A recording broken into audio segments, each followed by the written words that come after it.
Hi guys, it's Leah Applegarth again. We are today going to talk about Chapter 6, Section 2, Multiplying and Dividing Radical Expressions. Our learning objective is to multiply and divide radical expressions. Yay! Our first property that we're going to talk about is how to combine radical expressions when we're dealing with multiplying our products. So if I have two numbers or two values underneath the radical and they both have the same index, then I can write them as those two numbers under the radical multiplied underneath one radical with that index. So let's see some example problems. So we have, can you simplify the product 4th root 7 times 5th root 7? So we are going to look at the index. So we have a 4 and a 5. It is not the same index, so we cannot combine these guys. No. The index is not the same. Alright, so we look at this guy here. Root 5, 5th root of negative 5 and 5th root of negative 2. So can we combine these together? The answer is yes. The index is the same. And we're going to go ahead and do that. So we can write it as negative 5 times negative 2, all underneath 1 5th root. So that means 5th root of 10. So that's how we would simplify that one. If the radicand of nth root a has a perfect nth power among its factors, you can reduce the radical. If you reduce the radical as much as possible, the radical is in simplest form. For example, consider square root of 24 and cubed root of 24. If I look at the square root of 24 and I go, what perfect square does 24 have living inside of it? 6. So I go, oh, well, 4 times 6 is 24. So I go square root of 4 times 6. And I know I can make that the square root of 4 times the square root of 6. We're using the converse of this property up here. And we know what the square root of 4 is. It is 2 root 6. That's what they mean by if you have a perfect nth power among its factors, you can reduce the radical. Let's look at cubed root 24. So we think, what perfect cube lives inside of 24? And I'm, of course, going to find that 8 times 3 is 24. 8 is a perfect cube. It is 2 cubed. So if I go, this is cubed root of 8 times 3. That's a cubed root of 8 times a cubed root of 3. Or this is 2 cubed root 3. Booyah. All right. Let's do some more of that. What is the simplest form of cubed root 128 x to the 6th? Okay, so we need to dive into 128.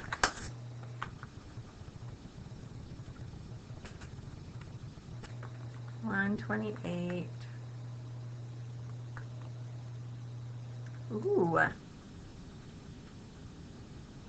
So 128 is, so if I divide that by 64, that's 64 times 2, or what's 16? 16 times 16 is 256.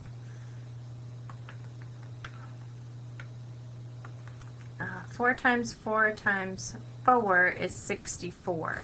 So this is 4 cubed.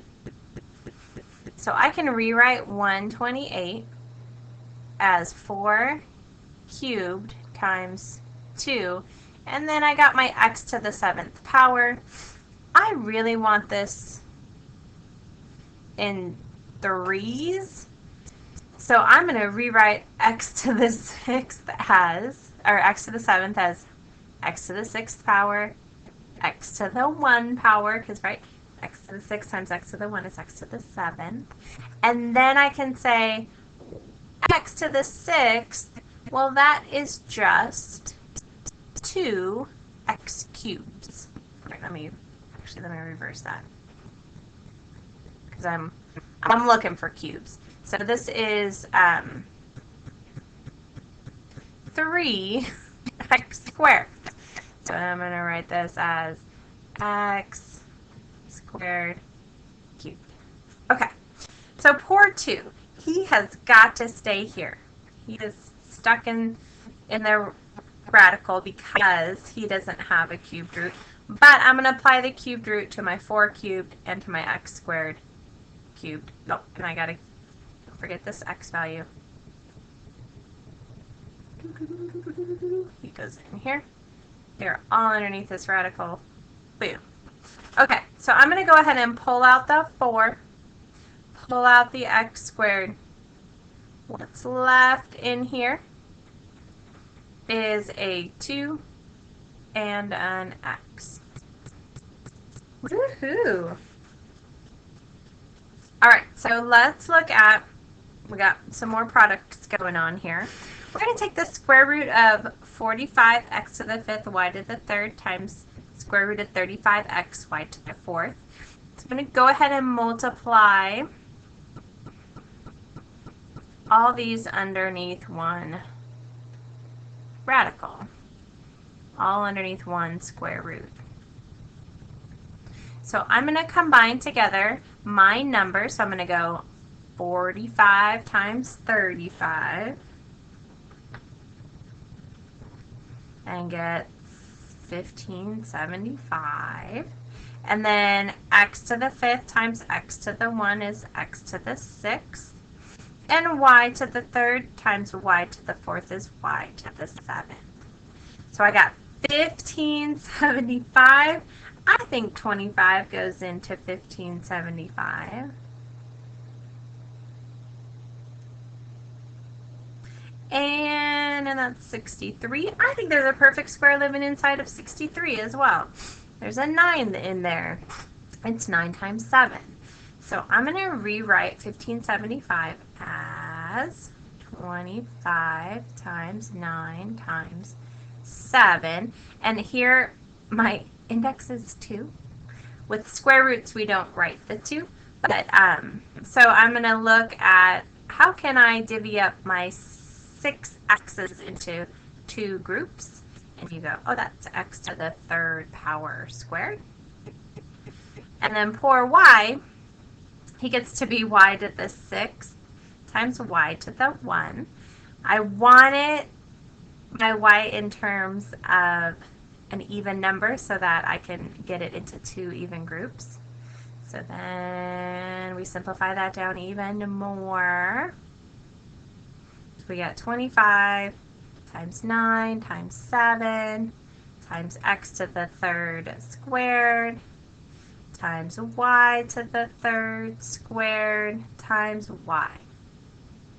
I'm going to divvy all these up, so it's going to go square root of 25 times square root of 9 times square root of x cubed to the squared times square root of y cubed squared times everything that's not a perfect square. If you notice the 7 and the y, they have, poor little guys got to stay underneath the radical because they are, neither one of them is a perfect square. Okay, so let's simplify these down. 25 is 5. Square root of 25 is 5. Square root of 9 is 3. Square root of x cubed squared is x cubed. Square root of y cubed squared is y cubed, and we are left with 7y underneath the radical. Let's go ahead and multiply our 5 times 3, that's 15. X cubed, y cubed, root 7y. This is our simplest form. If you do not have a perfect square inside of the radical or a perfect cube, then you cannot simplify down anymore.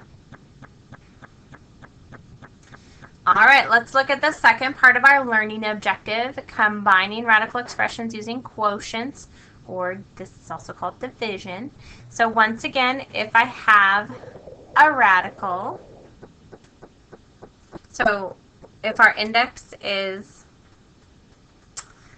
the same, and as long as b doesn't equal 0 and we get a 0 on the denominator, then we can take two separate radical expressions and write them as 1 divided by, or fraction underneath the radical. And the converse is true. I can go, if I have one item underneath the radical, I can write it as 2 separate ones. Whatever is going to simplify my result the best. All right, so let's look at this guy. I'm going to follow this process in this order. I'm going to take two separates and put them underneath 1, because I see that this 50 divided by 2 gives me a perfect square. So I'm going to go 50x to the 6 over 2x to the 4th. So now I can manipulate my two items together. 50 over 2 is 25, and x to the 6th over x to the 4th. When I have division and exponents, I can subtract the exponents, so that's x. 6 minus 4 is 2. And then I can go ahead and take the square root of each one of these. Square root of 25 is 5, and square root of x squared is x. So this simplifies down to 5x.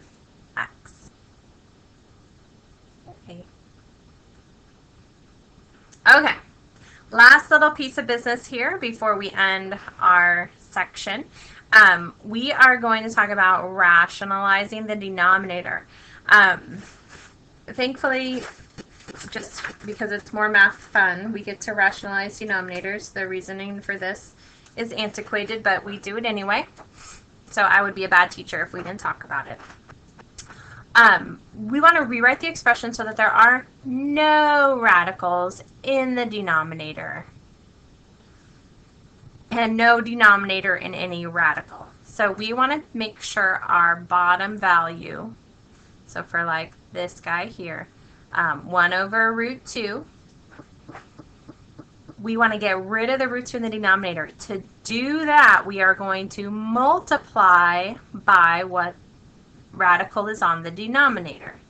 So I have a root 2 in my denominator. I'm going to multiply the top and the bottom by root 2s, making sure we are staying equal to what we originally had, because it's only multiplying by 1. Root 2 over root 2 is 1. The number times 1 is itself, so we're not changing the value, we are just changing where the root happens. And then we multiply it straight across. 1 times root 2 is root 2. Root 2 times root 2, when you get the same base multiplied by itself, that would be 2 times 2 is 4, and the square root of that is 2. So when you're multiplying a square root or a root by itself, or this is a square root. When you multiply a square root by itself, you just get what's inside the square root. And if you do this math on your calculator, square root of 2 divided by 2 is the same as 1 divided by the square root of 2. Okay, so when it's asking for the simplest form of cubed root 7x divided by cubed root of 5y squared, we have to say, okay, no radicals allowed in the denominator. So we are going to multiply. So we want to make we're going to multiply the top and the bottom so we have a perfect cube. So I need to make 5 a perfect cube. I need another 5 and a 5. So whatever I multiply the bottom by, I have to multiply the top by. So that's 25. And to make y squared a perfect cube, I need another y. All right, so for fun, we're going to multiply these two together. So we got cubed 25 times 7. So if I have like 7 quarters, I get $1.75. My x stays in there and my y stays in there. And then I'm going to have a nice little perfect cube here. I'm going to have 5 times 5 times 5, which is 125. And then I'm going to have y cubed. Once I have that, I can simplify this down.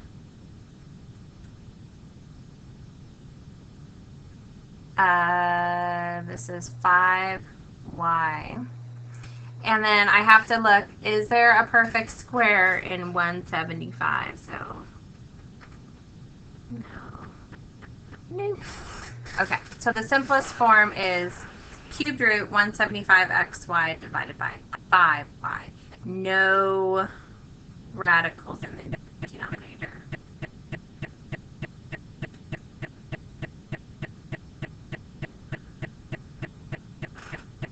All right. That concludes it. Go ahead and take a moment, fill out your summary. Make sure you include rationalizing the denominator, dividing by, using radicals and quotients, and using radicals in products. And remember, our learning objective is to multiply and divide by radical expressions.